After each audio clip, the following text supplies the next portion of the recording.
Nature को आज तक हम पहचानते आए हैं, पढ़ते आए हैं, वो नेचर कैसा है? तो आंसर है कि अगर हम उसको देखें तो सब चीज़ें हमें रुकी हुई दिखाई देती हैं। अपने आसपास देखते हैं तो सब चीज़ें हमें रुकी हुई दिखाई देती हैं। चीज़ें चलती तब हैं जब उसको हम ज़बरदस्ती करते हैं, जब उसको हम धक्का लगाते हैं या खींचते हैं। ठीक, लेकिन अगर हम धक्का ना लगाएं, उसको ना खींचें, तो चीज़ें हमें कैसे दिखाई देती हैं? तो आंसर है वो सारी चीज़ें हमें रेस्ट पे दिखाई देती हैं। दिखती है रेस्ट पे? अच्छा, तो जो हम मोशन को समझते हैं कि जब कोई ऑब्जेक्ट अपनी पोजीशन को ना बदले, so we call it rest, कि वो रेस्ट पर है। तो इसीलिए हमारे आसपास की चीज़ें हमें रेस्ट पे दिखती हैं। तो जो नेचुरल स्टेट ऑफ मोशन है, नेचुरल स्टेट ऑफ मोशन, ये बात पुराने टाइम के फिलोसोफर एरिस्टोटल ने कही थी। उन्होंने कहा था कि नेचुरल स्टेट ऑफ मोशन होती है रेस्ट। क्या होती है? रेस्ट। अच्छा, लेकिन जब स्टडी फर्दर की गई, समझा गया कि किसी भी चीज़ को रेस्ट पर लाना हो तो उसको हमें धक्का लगाना पड़ता है। जैसे एक रोलिंग चौक को अगर मैं छोड़ दूं तो कुछ देर तक रोल करेगी, फिर ये आके रुक जाएगी, तो ये नेचुरल स्टेट है। लेकिन नहीं, इसको जब गैलीलियो ने, न्यूटन ने, इन्होंने जब इसको पढ़ा, समझा, तो ये देखा कि ऑब्जेक्ट जब चलता है तो उसकी एक सरफेस, उसकी एक सरफेस और ये दूसरी सरफेस, ये आपस में रगड़ खाती हैं, और रगड़ की वजह से जो बॉडी ऐसे आगे चलना चाहती है, ये इसको रोक लेती है पीछे की तरफ। तो इसीलिए उन्होंने देखा कि ऑब्जेक्ट को रोकने के लिए ज़मीन के थ्रू एक कांटेक्ट मिलता है। इसीलिए ऑब्जेक्ट को रोकने के लिए क्या चाहिए? एक पुल या पुश। और चलाने के लिए भी क्या चाहिए? पुल या पुश। अगर रोकने के लिए भी पुल या पुश चाहिए, चलाने के लिए भी पुल या पुश चाहिए, तो पुल और पुश, इसको हम बेसिकली क्या बोलते हैं? फोर्स। तो फोर्स हमें कब नहीं लगानी है? तो आंसर है जब वो ऑब्जेक्ट यूनिफॉर्म मोशन की स्टेट में होता है। यूनिफॉर्म मोशन की स्टेट कौन सी? जहां पर नेट फोर्स ऑब्जेक्ट पे 0 काम करती है और स्पीड ऑब्जेक्ट की कांस्टेंट होती है। ठीक है, ऑब्जेक्ट की स्पीड कांस्टेंट और नेट फोर्स 0 होती है। कौन सी स्टेट है? यूनिफॉर्म मोशन की स्टेट। इसके बारे में जो पिछला चैप्टर था हमने खूब पढ़ा था, मोशन रिलेटिव है, बहुत सारी चीज़ें पढ़ी थी। तो इसीलिए इस नेचुरल स्टेट ऑफ मोशन की जो टर्म थी रेस्ट, उसको बदल के नेचुरल स्टेट ऑफ मोशन क्या है? Uniform motion. ठीक है, बोलने की आज़ादी है। कौन सी स्टेट है? Uniform motion. ठीक है, अच्छा, अब ये जो फोर्स है, इसको सब लोग जानते थे न्यूटन से पहले भी कि फोर्स क्या है। तो आंसर है पुश और पुल ऑन एनी ऑब्जेक्ट। ये पुश और पुल ऑन एनी ऑब्जेक्ट। अगर किसी ऑब्जेक्ट पर फोर्स लगी तो कैसे काम करती है, देखो।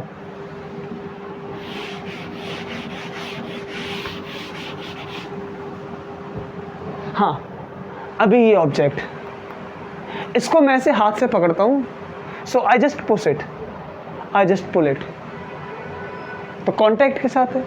इसको जब यहाँ से मैं छोड़ता हूँ तो यहाँ पर कोई कांटेक्ट नहीं था, फिर भी ये नीचे गिर गई।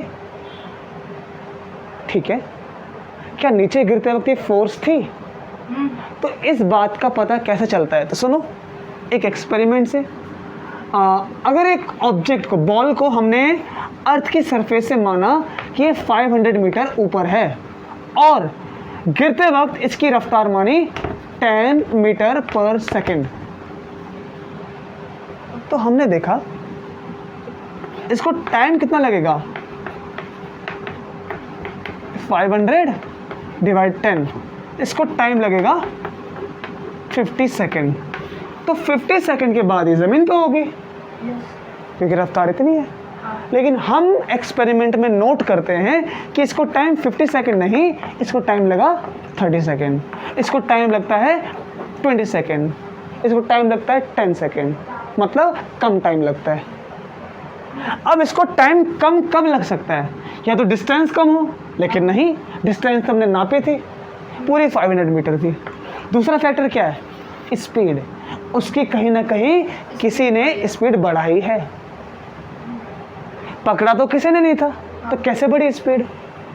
अब स्पीड बढ़ी है तो स्पीड बढ़ने का एक कारण है स्पीड के इंक्रीज में, और स्पीड का इंक्रीज क्या बोलते हैं हम, एक्सेलरेट करना। याद है पिछले चैप्टर में, एक्सेलरेट करना। तो एक्सेलरेट करने के लिए ऑब्जेक्ट को फोर्स लगाना पड़ता है। तो किसी ना किसी ने इसको क्या किया, हाँ, तो फोर्स लगने का सबूत क्या है कि ऑब्जेक्ट क्या करेगा, हाँ, तो किसने लगाया फोर्स, कोई तो कांटेक्ट नहीं था। तो इस बात की जो पहेली है कि माइकल फैराडे ने समझाई जब उन्होंने हमको बताया कि देखिए फोर्स लगाने के लिए दो फैक्टर हमारे पास हो सकते हैं। Number 1, force can be applied by contact method. Number 2, force can be applied by non-contact method, and this non-contact method we call usually it as field method। तो चारों तरफ एक इमेजिनरी फील्ड लाइंस होती हैं जो किसी ऑब्जेक्ट को ऐसे ऐसे ऐसे पकड़ती हैं और वो ज़मीन पे खींच लेती हैं, वो दिखती नहीं है, इसलिए इमेजिनरी इनविजिबल लाइंस हैं। अभी हमारा कंसर्न इसको पढ़ने का है, कांटेक्ट फोर्स। ठीक है, अब हम इस कांटेक्ट के बारे में पढ़ेंगे, जो फोर्स कांटेक्ट होती हैं। तो किसी ऑब्जेक्ट को टच करेंगे, उसको धक्का लगाएंगे। फिर से फोर्स के इफेक्ट क्या हैं, कहीं पर फोर्स एक्ट कर रही है, इसके क्या सबूत हैं? तो आंसर है ऑब्जेक्ट एक्सेलरेट करेगा, साथ में और सुनिए ये फोर्स कहीं पर काम कर रही है, तो पहला क्या होगा, पहला होगा object will change its speed. अब वो स्पीड का चेंज इंक्रीज भी हो सकता है, डिक्रीज भी, क्योंकि फोर्स दोनों काम करती है, रोकने का भी और उसकी स्पीड को बढ़ाने का भी। अब स्पीड 0 से 5 हो जाती है, बढ़ी तो स्पीड, तो क्यों बढ़ी है, force. Next, object will change its direction. जैसे अगर हम मान लें कि एक बॉल इस डायरेक्शन में आगे बढ़ रही है, तो मैंने रिक्वेस्ट किया ए बॉल चल अपने डायरेक्शन को ऐसे मोड़ के दिखा, वो नहीं करती है, वो मस्त एकदम फ्रीली हवा में आगे जाती है। वो नहीं बदलती अपनी डायरेक्शन मेरे बोलने से। क्यों नहीं बदलती है? ये बड़ी ढीठ है। इसके पास एक इनर्सिया है। क्या है इसके पास? इनर्सिया। इनर्ट मीन्स कुछ मत करना, कुछ नहीं करना होता है। अब ये इनर्सिया कैसे आया इसके पास, इसका डिटेल हम पढ़ेंगे आगे। तो हमने इसके इनर्सिया को, इसके ढीठ अड़ियलपन को बदलने के लिए इसको पकड़ा और यहाँ धकेल दिया, तो वो यहाँ पर आ गई। तो पकड़ के धकेल दिया ना हमने, क्या क्या किया? फोर्स लगाई। इसीलिए ये दो इफेक्ट देखने को मिलेंगे आपको, स्पीड में चेंज और डायरेक्शन में चेंज, और तीसरा शेप का चेंज।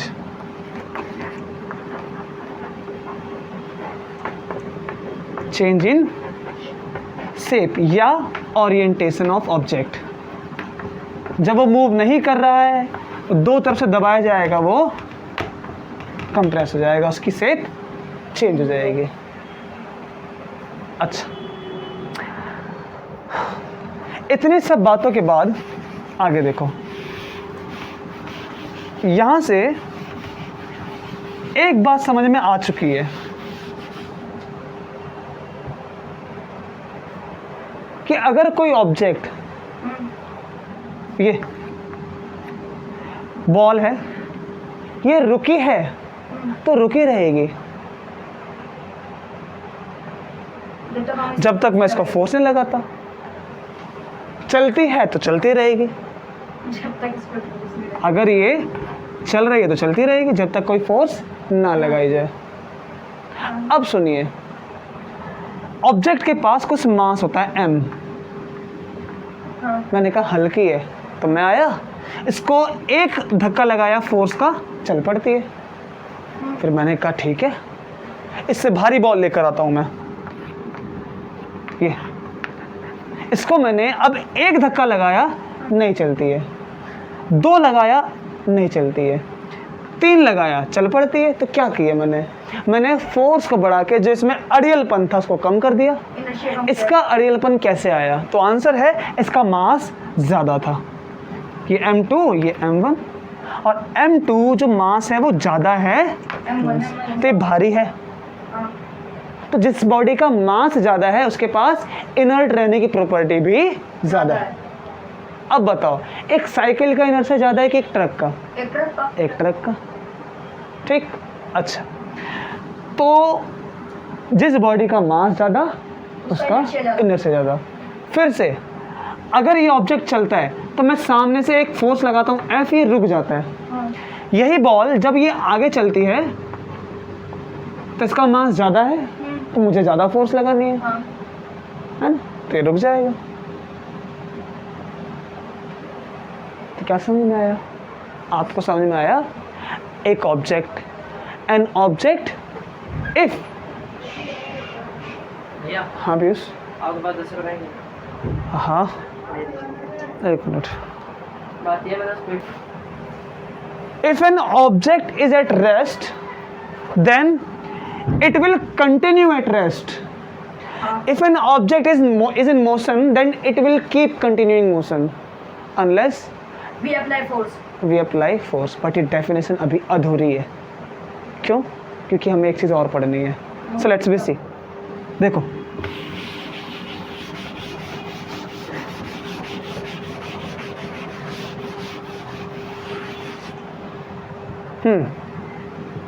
ये ना एक कैरम बोर्ड समझ लेना। इसके ये 4 बाउंड्री हैं,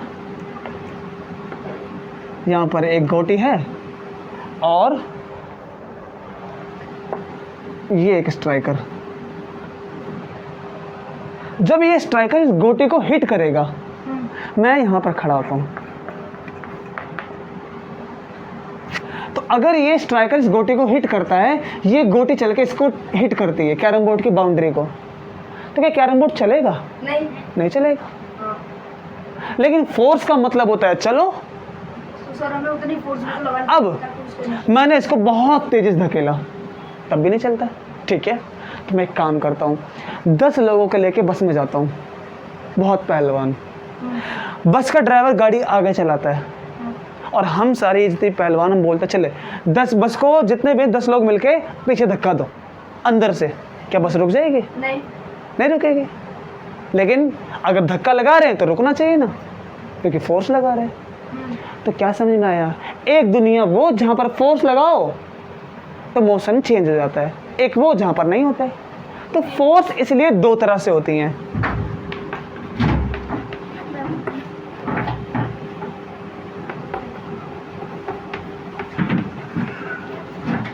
पहली कौन सी है?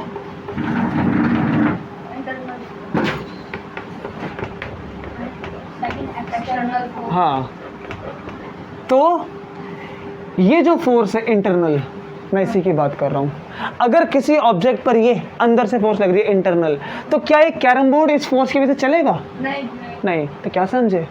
किसी भी ऑब्जेक्ट का मोशन बदलने के लिए एक्सटर्नल फोर्स हाँ, इंटरनल फोर्स से कोई भी चेंज नहीं आएगा। फिर से, if an internal force is being applied on any object, then object will not change its speed, it will not change its direction. Okay? It will not move. Okay. What about external force? Then if we apply external force, object will change its speed, Yes. object will change its direction. Yes. अब जो definition थी, अब उसको एक बार और बोलता हूँ मैं। क्या था? If an object is at rest, then it will be at rest. If also if an object is moving, it will keep moving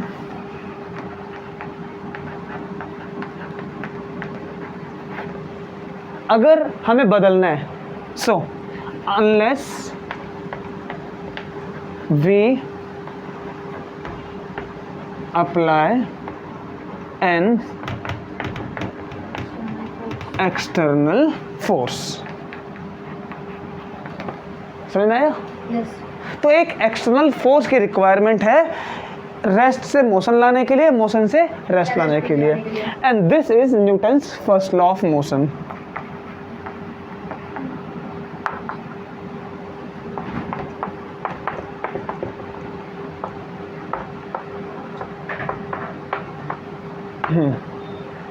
तो Newton's first law of motion में क्या दिखा? एक ऑब्जेक्ट रेस्ट पर है, रेस्ट पर रहेगा, और अगर मोशन करता है तो मोशन करेगा। कौन सी प्रॉपर्टी है? Inertia, Inertia. ऑब्जेक्ट का इनर्शिया। साथ ही साथ इस इनर्ट प्रॉपर्टी को चेंज करना है तो क्या करना पड़ेगा? एक्सटर्नल फोर्स अप्लाई करना पड़ेगा। हाँ, तो इससे दो बातें समझ में आती हैं। पहला कि फोर्स, एक्सटर्नल फोर्स का काम क्या है, पहला। हाँ, दूसरा कि ऑब्जेक्ट के पास इनर्शिया का मतलब क्या होता है। ठीक है। इसीलिए न्यूटन्स का फर्स्ट लॉ हमें दो डेफिनेशन देता है। पहला लॉ ऑफ इनर्शिया, जो क्या कहता है, एक ऑब्जेक्ट रेस्ट पर है तो रेस्ट पर रहेगा, चल रहा है तो चलता रहेगा। दूसरा, एक एक्सटर्नल फोर्स क्या होती है, तो आंसर है जो उसके इनर्ट प्रॉपर्टी को चेंज करे। इसलिए Newton's first law gives to definition.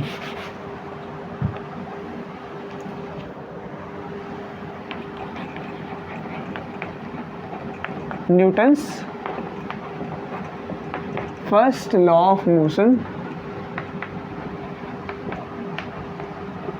gives the definition of inertia, or it tells the law of inertia, or it tells the law of inertia. दूसरा, it gives the definition of force.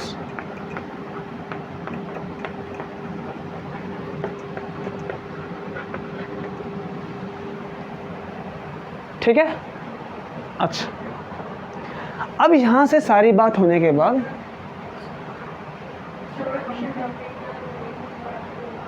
रुको, तो अब ना इन definition के बाद जो topic आप समझने के लिए आया है,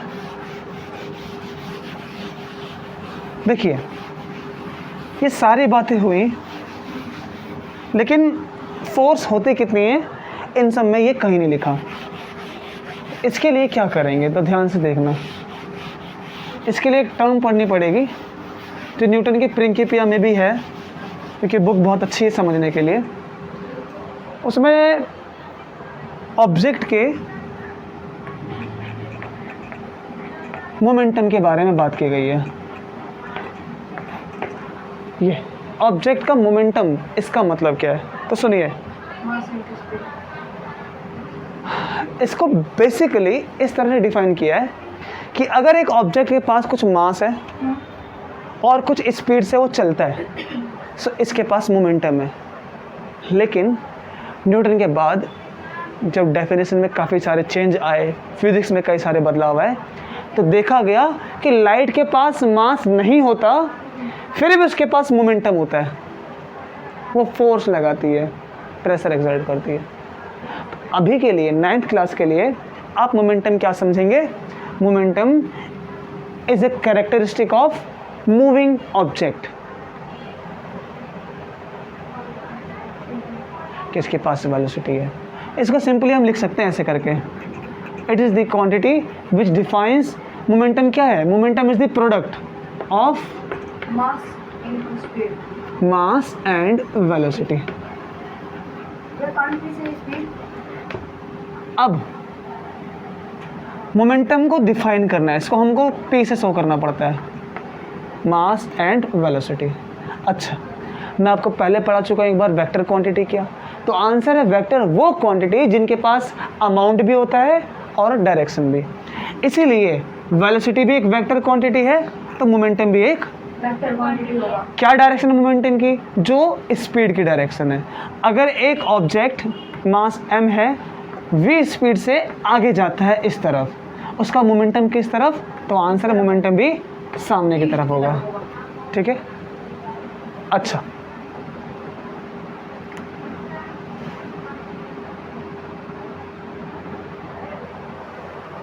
अब अगर किसी ऑब्जेक्ट के पास कुछ मोमेंटम है, ठीक, जैसे वो किसी सरफेस से टकराता है, हिट करता है वो, तो क्या होता है?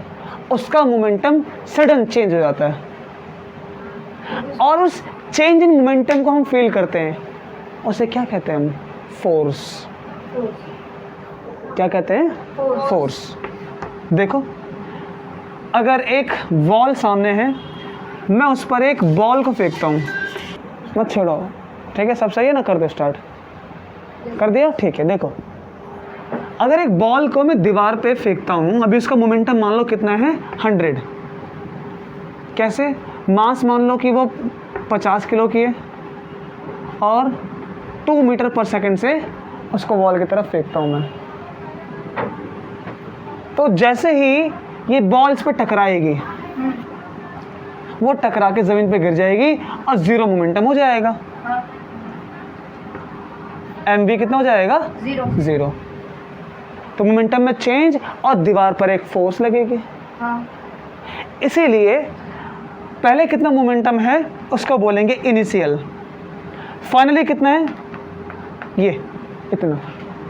या इसको अगर अमाउंट में दिखलाना है तो हम ऐसे कह सकते हैं कि ऑब्जेक्ट का मास m है, जब टकराया नहीं था उसके पास कुछ स्पीड थी। अच्छा, अभी मास चेंज नहीं हुआ टकराने के बाद, उतना ही रहेगा मास। उसकी स्पीड v1 से v2 हो गई। तो मोमेंटम में कितना चेंज, और चेंज इन मोमेंटम लिखेंगे डेल्टा p। इसका मतलब क्या? Change in moment. Change in momentum. कितना होता है चेंज? चेंज का मतलब फाइनल माइनस इनिशियल, तो इसलिए pf माइनस pi। और क्या लिखेंगे इसको? फाइनल मोमेंटम कितना? mv2। इनिशियल कितना है? mv1। तो ये है मोमेंटम में चेंज। क्या ये फोर्स है? तो आंसर है नहीं। फोर्स को समझना है तो हमें एक क्वांटिटी और इंट्रोड्यूस करनी है। सुनो कैसे। अगर एक बॉल मैं आपकी तरफ जोर से फेंकता हूं, तो आपने क्या किया, उस बॉल को तुरंत ऐसे हाथ लगा के रोक लिया। वो बॉल जो आपकी तरफ आ रही थी उसके पास पहले 100 मोमेंटम था, और आपने 0.1 सेकेंड में 0.1 सेकेंड में उसका मोमेंटम आपने 0 कर दिया। तो आपका बड़ा तेज चोट लगेगी। लेकिन पहले 100 था, अब आपने उसका मोमेंटम जो 0 किया उसके लिए आपने 10 सेकंड लिए, तो आपका चोट कम लगेगी। 10 मोमेंटम। इसको समझो कैसे, क्योंकि फोर्स जो है वो डायरेक्टली, इसको फिर से लिखते हैं,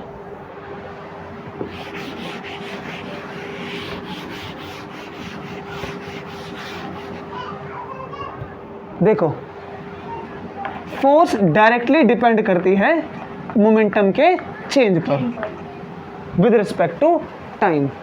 कैसे, तो सुनो, हाँ, ये मोमेंटम में चेंज कितना, 100 माइनस 0 कितने सेकंड में, 0.1, कितना आएगा आंसर, 1000 न्यूटन। फोर्स को नापने की यूनिट क्या है, न्यूटन, क्योंकि इसको हम जो भी यूनिट साइंटिस्टों के नाम पर है उसको हम कैपिटल से दिखलाते हैं, तो इसका क्या है यूनिट, न्यूटन। अच्छा, दूसरा देखो, उसमें भी मोमेंटम कितना चेंज हुआ, 100 माइनस 0, लेकिन टाइम कितना, 10, तो 100/10 10 न्यूटन। अब बताओ कौन सी फोर्स ज़्यादा है, ये कि ये ऊपर वाले। तो मोमेंटम का चेंज दोनों में सेम है, लेकिन टाइम अलग अलग लिया, इसलिए force directly proportional to rate of change of momentum with respect to time, कि मोमेंटम का चेंज टाइम के रिस्पेक्ट में कितना हुआ, तो ये बोलते हैं dp/dt, और इसका मतलब है रेट ऑफ चेंज, ये कि कोई चीज़ किस हिसाब से चेंज हो रही है, मतलब टाइम। अच्छा, डेल्टा भी चेंज है और ये भी चेंज है, ये चेंज होता है थोड़ा सा बिग, और ये एट इंस्टेंट, बहुत छोटे छोटे चेंज, इसको छोटे छोटे चेंज के लिए हम मान सकते हैं। इसमें मोमेंटम का चेंज का इंटरवल हमने माना 1 सेकेंड, 2 सेकेंड, तो इसमें कितना, माइक्रो सेकेंड, 0.1 सेकेंड, 0.0, तो ये एट इंस्टेंट। आप चाहे तो इसी चीज़ को ऐसे लिख सकते हो, अभी तो ये कोई बिग डिफरेंस नहीं होगा, जब बड़ी क्लास में जाओगे तब होगा। खैर, फिर से अब हम जब कभी भी डायरेक्टली प्रोपोर्शनल का साइन हटाते हैं, सो इक्वल लगा के एक कांस्टेंट अप्लाई करते हैं, और फिर dp/dt, कोई भी एक नंबर कांस्टेंट, ठीक है, कैसे रिप्रेजेंट किया जाता है, कोई भी नंबर, c, k, a, कोई भी नंबर। अब मोमेंटम का चेंज, मोमेंटम क्या होता है, तो आंसर है m, और मोमेंटम का चेंज कितना होता है, mv माइनस mu, मतलब फाइनल स्पीड और ये initial speed divided by delta t। अब सुनो आगे, फोर्स इक्वल्स टू k, मास दोनों में सेम है और मास बदलता नहीं है, तो k के साथ मास आ जाएगा बाहर, यहाँ क्या बचेगा, डेल्टा, इसके साथ क्या बचेगा, देखो दोनों से मास कॉमन आ जाएगा तो बाहर आ गया, तो क्या आ गया, delta v minus you divided by delta t। ठीक है, सुनो, डेल्टा बता रहा है चेंज के बारे में, ठीक, और जब हम माइनस कर देते क्वांटिटी को तो वो ऑलरेडी चेंज है, तो अभी हम चाहे तो इसको यहाँ से हटा सकते हैं, ठीक है, क्योंकि हमने ऑलरेडी ये चेंज लिख दिया है, mv माइनस mu। तो अब देखो ध्यान से, v minus you divided by t, delta t मतलब है टाइम का चेंज, और टाइम में कितना चेंज किया हमने, मान लो इतना किया। पहले जब बॉडी की इनिशियल स्पीड को हमने नापा तो t इक्वल 0, यहाँ पर टाइम कितना लिया है, 0, और t इक्वल 0 का मतलब ये नहीं कि घड़ी में 0 बज गए, टी इक्वल 0 का मतलब है Time कि zero एक वो मेजरमेंट जिसको हम अभी किसी टाइम पे स्टार्ट कर रहे हैं, और कोई भी मेजरमेंट जब आप स्टार्ट करते हो तो उस टाइम पर हम t इक्वल्स 0 मानते हैं। चलिए कंप्लीट। फिर उसके बाद 1 सेकंड बीता तो t इक्वल्स टू 1, 2 सेकंड बीतता है तो t इक्वल्स टू 2।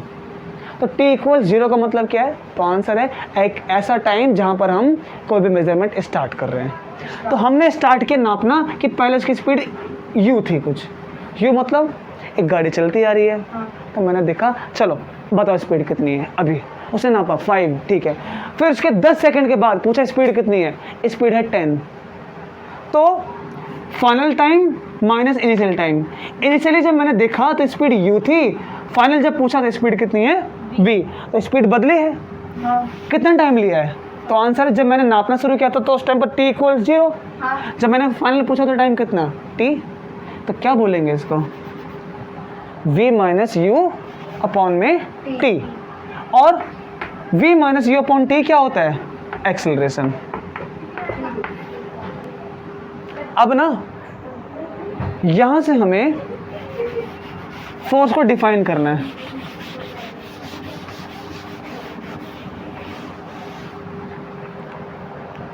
ये ठीक है। तो फोर्स को हमने ये लिखा, लेकिन अगर हमसे कोई पूछता है कि 1 न्यूटन फोर्स कितनी होती है, और मैं न्यूटन बताया ना फोर्स की ऐसा यूनिट, जिन्होंने ढूंढी थी। हाँ जिन्होंने फोर्स समझाया, कोई पूछता है कि 1 न्यूटन फोर्स कितनी ताकतवर है, तो इस बात का पता लगाने के लिए हमने बोला कि क्या करेंगे, तो 100 ग्राम का ऑब्जेक्ट अपने हाथ पे रख लो, जिस ताकत से ये आपको दबाता है वो ताकत कितनी है? 1 न्यूटन। लेकिन जब ये फोर्स नहीं थी न्यूटन के पास, तो उन्होंने 1 न्यूटन किसे बोला?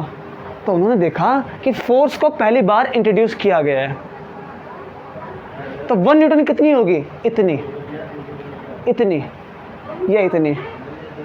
तो 1 न्यूटन ताकत को कैसे डिफाइन किया? तो सुनो, उन्होंने कहा कि हम एक किलो का ऑब्जेक्ट लेंगे। कितना भारी है? 1 kg का। आवाज इनको भगो, मतलब बाहर जाए। 1 किलो का ऑब्जेक्ट लिया, ठीक, उसको हमने एक्सेलरेट कराना है 1 मीटर पर सेकंड स्क्वायर से। तो इतना एक्सेलरेट कराने के लिए 1 किलो के ऑब्जेक्ट को जो ताकत लगानी पड़ेगी, जो फोर्स लगानी पड़ेगी, आज से हम उसको कहेंगे 1 न्यूटन। तो ये चीज़ उस टाइम पर कही। ठीक है। तो 1 किलो को ऑब्जेक्ट में 1 का एक्सेलरेशन आ चुका है, तो ताकत कितनी लगानी पड़ेगी? हमने कहा इसको कहेंगे 1 न्यूटन, ठीक है। तो रखो जरा, यहाँ पर भी 1 न्यूटन रखा, के तो के है, ऑब्जेक्ट कितना भारी है? 1 किलो का, एक्सेलरेशन कितना? 1 मीटर पर सेकंड स्क्वायर। तो के की वैल्यू कितनी आ गई? 1। हाँ पहली बार इंट्रोड्यूस हुआ था ना, तो भाई 1 न्यूटन अपनी मर्जी से दे दिया हमने। हाँ। लेकिन ये के कितना आया? 1। इससे क्या पता चलता है? इससे पता चलता है कि जब हम ऑब्जेक्ट का मास भारी करेंगे, 2 किलो लेंगे, तो अब उसमें 1 का एक्सेलरेशन लाने के लिए अब फोर्स को बढ़ाना पड़ेगा। ओके। भाई भारी ऑब्जेक्ट हो गया है तो फोर्स को बढ़ाना पड़ेगा, तो फोर्स हमें डबल लगानी पड़ेगी। तो अभी भी के कितना हो जाएगा? फोर्स 2, मास 2, अभी भी एक्सेलरेशन 1 ही का है। जब 2 को यहाँ से हटा के डिवाइड में लाएंगे तो भी कितना रहेगा? के 1। और के का मीनिंग यही था, के क्या था यहाँ पर? एक कांस्टेंट, और कांस्टेंट कभी नहीं बदलता। हाँ कितना आ चुका था? 1। हाँ अगर हम ऑब्जेक्ट को 2 किलो लिया, 2 से एक्सेलरेट कराना चाहते हैं, भारी भी है और डबल एक्सेलरेट, तो 4 गुना फोर्स लगानी पड़ेगी। तो ऐसे में के हमेशा बन रहेगा। मीन्स तो क्या पता चला? बदल ही नहीं सकता। के कांस्टेंट था, हाँ। इसलिए इसकी वैल्यू कितनी रहेगी? हमेशा 1। तो फोर्स का फॉर्मूला अब हम ऐसे लिख सकते हैं। ये हमने क्या किया? कांस्टेंट से आज़ादी पा ली। हाँ तो क्या फॉर्मूला बना? Force equal to force equals mass into acceleration. लेकिन फोर्स क्या है? Force is directly proportional on the rate of change of momentum. एक ये भी डेफिनेशन होती है यस और वो डिराइव किया हमने फॉर्मूला।